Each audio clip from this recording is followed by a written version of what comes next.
D'avoir, grâce à cette invitation aujourd'hui, découvert SPS. En fait, je pense que nombre sont les professionnels de santé qui ne vous connaissent pas encore. Et c'est dommage, donc je vais contribuer autant que je pourrai à faire connaître vos actions.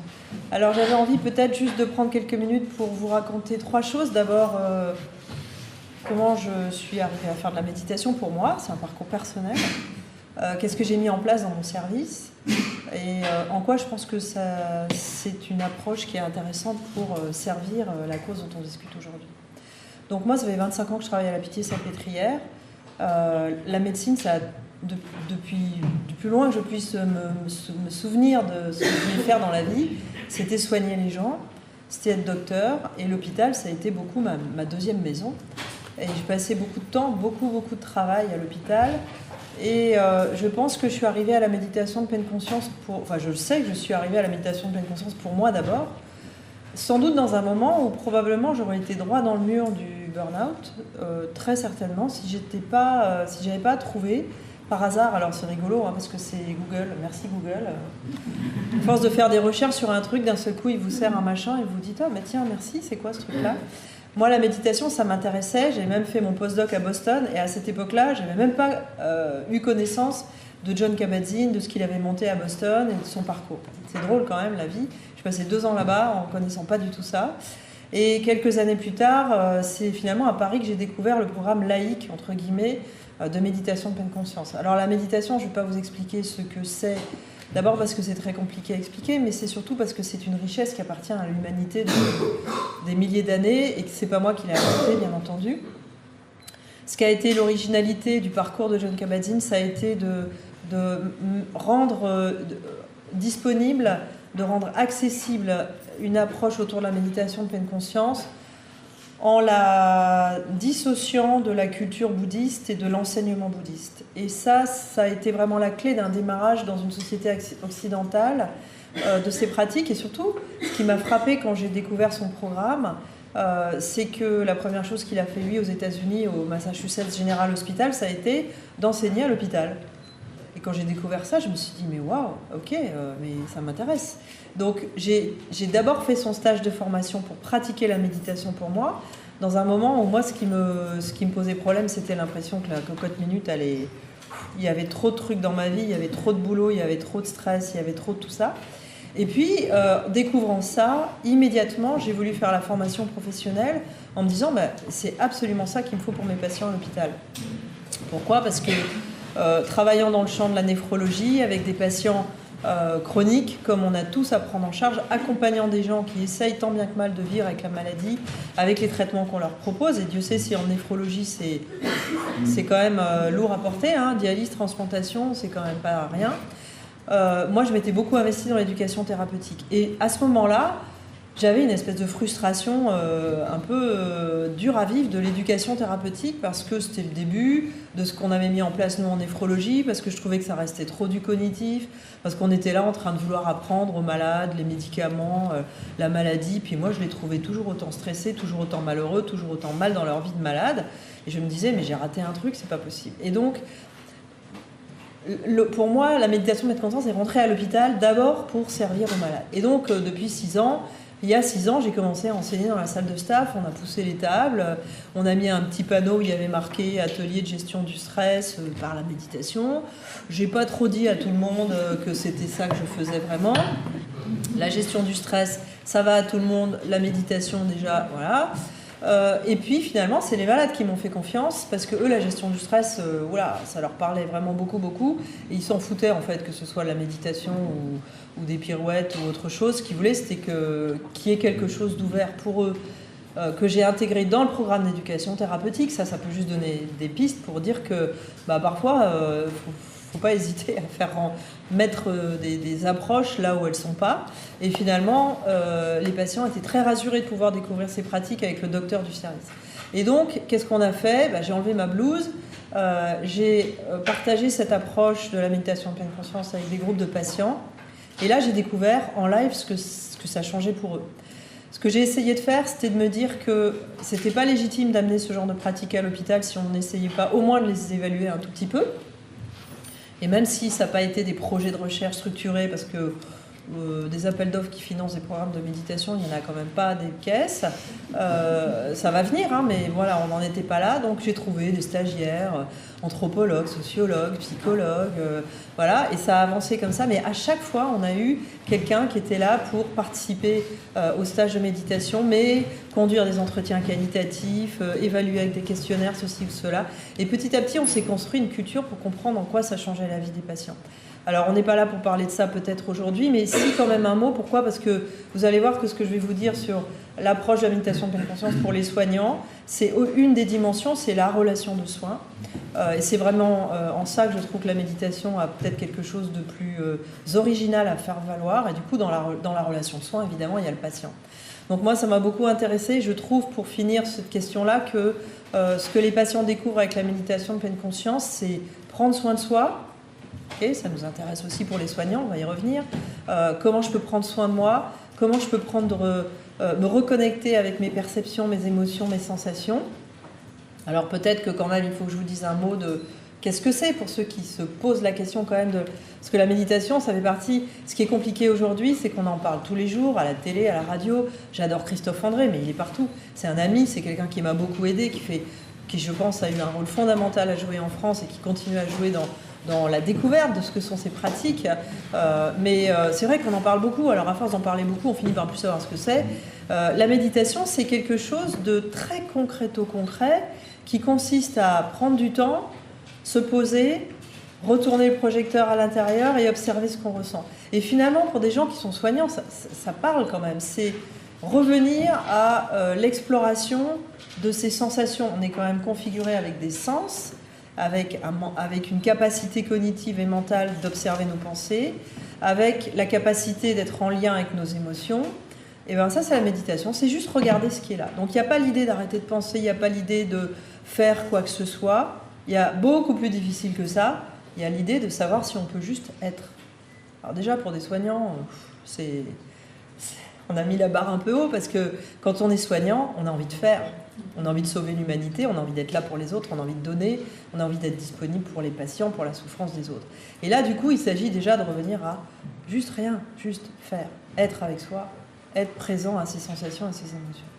Donc moi, ça m'a ouvert des perspectives passionnantes pour l'interface de travail avec des patients et je pense que ça a vraiment sa place dans l'éducation thérapeutique et que moi, j'ai vu des patients complètement être capables de se soigner, être dans les compétences d'auto-soin, prendre soin d'eux-mêmes grâce à ce que la méditation leur avait apporté. Évidemment, ça ne correspond pas à tout le monde, etc. On pourrait y revenir. Il y a des gens pour qui ce n'est pas une bonne idée, il y a des effets secondaires potentiels, mais on n'est pas là pour en parler. Et puis, de fil en aiguille, finalement, il y a les soignants qui ont commencé à dire « mais c'est quoi ton truc ? Mais moi, je peux venir bon. » Et puis, ça faisait longtemps j'avais un projet autour... qui était plus large au départ, qui était plus d'essayer de promouvoir les médecines alternatives et complémentaires dans un diplôme universitaire. Et tous les ans, je me faisais bouler, et tous les ans, on me disait non, pas de diplôme universitaire sur ce sujet. Puis là, je suis allée droit au but, je dis bon, ok, un diplôme universitaire sur la méditation de pleine conscience, bouler. Là, j'étais convoquée par mes collègues PUPH, professeurs, dans la commission d'évaluation des diplômes universitaires. Puis ils m'ont dit, mais Corinne, ça va pas, t'es malade, t'es fatiguée, tu veux un arrêt de travail, t'as fumé des pétards. Je dis, non, mais attendez. Là, il y a eu un truc un peu violent et je me suis rendu compte des freins, des difficultés, de tout ce qui était autour de la communication, de la difficulté finalement d'avoir une autre approche. Et grâce à notre vice-doyen des études Alexandre Duguay, que je remercierai jamais assez, qui a fait de la méditation avec moi et qui a compris l'intérêt, il a plaidé la cause de notre DU. Et avec Christophe André et Alexandre Duguay, on a ouvert il y a 4 ans un diplôme universitaire dont les objectifs étaient clairement triples. Un qui était un peu, on va dire, opportuniste ou politique, qui était l'approche des risques psychosociaux des soignants. Si je dis ça, c'est que quelque part, c'est pas tout à fait ma formation et qu'aujourd'hui, ça nous pose un petit problème sur lequel on va revenir. 2, c'était pour moi faire découvrir tout simplement aux soignants c'est quoi la méditation et en quoi ça peut aider nos patients. Qu'on arrête de raconter n'importe quoi. Parce que même Mathieu Ricard, pour qui j'ai le plus grand respect, Quand à la télé, on dit à des millions de gens, tout est démontré dans la santé et la méditation, moi je crois que c'est pas vrai. D'abord parce qu'on n'a rien à démontrer. La méditation n'a pas à faire ses preuves. C'est pas un outil, c'est pas un médicament. On ne veut pas instrumentaliser la médication. Et là, je vous rejoins, mais alors complètement à 3000%. L'objectif, c'est pas de créer des salles de méditation à l'hôpital. La méditation, c'est pour soi. C'est un truc perso. On se le fait pour soi si on a envie. D'abord, c'est pas pour tout le monde. C'est ceux qui veulent. C'est ceux que ça intéresse. Et puis, ça n'a pas à faire partie du temps de travail. Ça n'a, à mon sens. Mais donc, je vous rejoins parfaitement sur cette vision des choses. Donc, du coup, on avait cette idée que la méditation, il fallait pouvoir partager avec les professionnels de santé à quoi ça sert, qu'est-ce qui est démontré, qu'est-ce qui n'est pas démontré, et comment on peut se positionner en tant que soignant pour promouvoir ces approches, peut-être faire plus de recherche clinique, et peut-être arriver ensemble à travailler sur en quoi ça peut être une aide pour nos patients.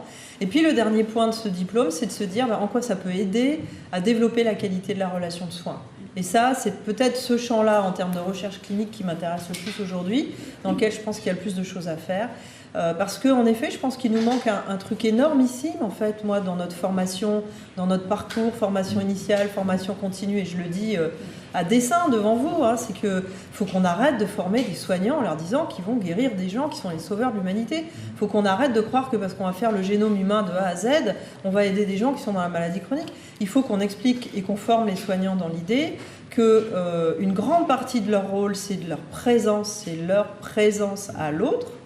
C'est leur capacité d'être bienveillant, d'être dans la compassion, mais ça sous-entend, le bémol, ça sous-entend d'être capable d'être en lien avec soi, présent à soi-même, dans l'autocompassion et la bienveillance par rapport à soi-même. Et ça, on ne l'apprend pas à l'école.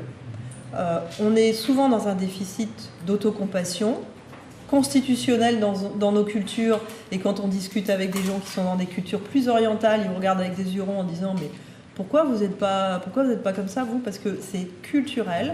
Donc il y a un travail proactif à faire pour apprendre ça, l'autocompassion.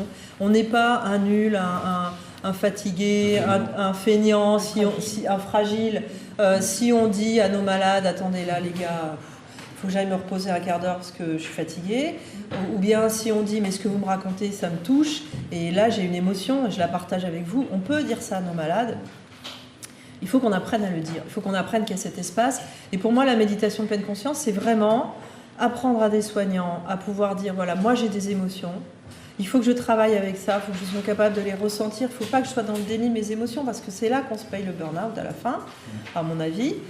Il faut qu'on puisse dire, ce que je vois, ce que je partage, il y a de l'empathie. Et l'idée, c'est pas de se fermer au ressenti des émotions de nos malades, c'est pas de se fermer à tout ça, mais du coup, c'est de pouvoir ressentir, être en résonance avec les émotions des malades, mais ne pas y laisser sa propre santé. Et ce qui est vraiment passionnant avec la méditation de pleine conscience, c'est une des possibilités, hein, c'est pas la seule, mais c'est une possibilité d'aller dans cette direction-là, de s'ouvrir à davantage d'exploration de nos propres émotions, et de les transformer en quelque chose de positif et pas en quelque chose qu'on doit mettre sous le tapis constamment parce qu'on n'est pas là pour ça, parce qu'on est un docteur, parce que si, parce que ça. Voilà. Et moi aujourd'hui, je pense qu'on a vraiment des choses à faire dans ce sens. C'est pour ça que le programme Mindfulness Based Stress Reduction Program, qui est le programme de Jon Kabat-Zinn que j'ai appris, que j'enseigne aux patients, on a testé cette année un programme que j'ai construit et co-enseigné avec deux collègues magnifiques et merveilleux, qui sont Claire Milzier et Thierry Cardozo, qui sont des enseignants de méditation et des soignants, un psychologue, l'autre médecin de santé publique. Et on a inventé ce programme MBCare pour Mindfulness Based Care Relationship, en anglais parce qu'on se dit d'emblée qu'on va le faire diffuser peut-être partout si on peut. Et en tout cas, c'est un programme dédié aux soignants qu'on a fait vivre et qu'on a testé grâce à la Fondation Pilège, qui nous a donné un mécénat ces 3 dernières années, 2 fois pour des soignants et 1 fois donc pour enseigner ce programme pour les patients. Mais du coup, ça nous a permis d'avoir un étudiant en master qui évalue, et je pense qu'on est clairement au temps zéro de l'évaluation de ce programme. Et en fait, c'est quoi ? C'est un programme de méditation de pleine conscience dans lequel on a injecté très fort beaucoup d'autocompassion, parce que moi, je pense que dans la formation à la méditation de pleine conscience pour les soignants, ce qui est majeur, c'est ça. Et l'idée, c'est de pouvoir offrir ce programme en formation continue professionnelle. Et je pense qu'il y a une place pour la formation, dans la formation initiale et dans la formation continue, pour des programmes qui ne sont pas que du développement personnel, où on dit ouais, ça c'est du développement personnel, c'est pas pour votre métier. Non, c'est pas du développement personnel, c'est travailler sur ce qu'on a d'humain en tant que soignant et ce qui fait la relation de soins. Voilà. Et je trouve que c'est particulièrement important dans un monde du numérique en santé. Et moi, c'est un sujet qui me passionne.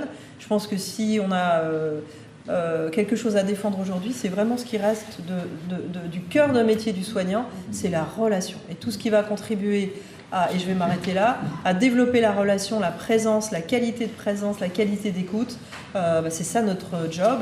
Et pour moi, la méditation de pleine conscience a sa carte à jouer dans cette découverte. Voilà. Merci. Merci.